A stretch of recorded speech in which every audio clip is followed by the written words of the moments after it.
सोलापूर जिल्ह्यात गुरुवारी सायंकाळपासून रात्री उशिरापर्यंत झालेल्या वादळी वाऱ्यासह मुसळधार पाऊस आणि गारपिटीनं बळीराजावरती अक्षरशः दुहेरी आघात झालाय।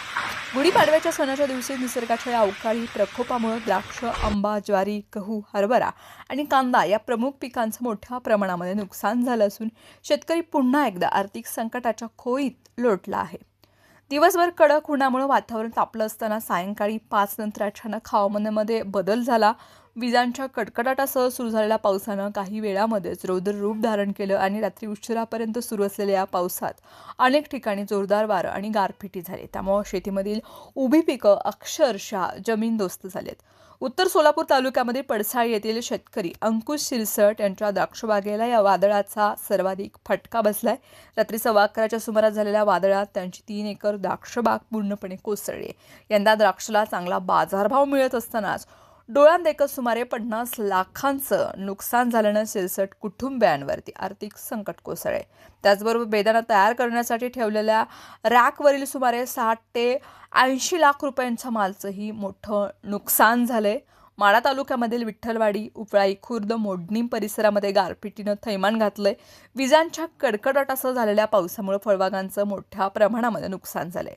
काढणीस आलेली पिकंही पूर्णपणे मातीमोल झालेत। बार्शी तालुक्यामधील वैराग, पानगाव पठ्ठ्यामध्येही अवकाळी पावसानं कहर केलाय। वैराग, काळेगाव, पिंपरी साकेत या भागामध्ये उभी पिकं भुई सपाट झाली असून सुगीचा हंगामच कोलमडला आहे।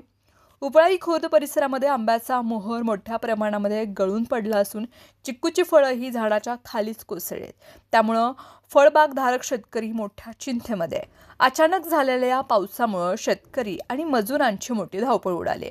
अनेक ठिकाणी वीज पुरवठाही खंडित झाल्याची परिस्थिती निर्माण झाल्या। दरम्यान या अवकाळी पावसामुळे झालेल्या नुकसानीचे तातडीनं पंचनामे करून बाधित शेतकऱ्यांना आर्थिक मदत जाहीर करावी अशी मागणी माढा, बार्शी आणि उत्तर सोलापूर तालुक्यामधील शेतकऱ्यांकडून करण्यात येत आहे। शासनाने त्वरित मदतीचा हात दिला नाही तर आधीच कर्जाच्या ओझ्याखाली दबलेल्या शेतकऱ्यांची परिस्थिती आणखी गंभीर होण्याची भीती व्यक्त केली जाते।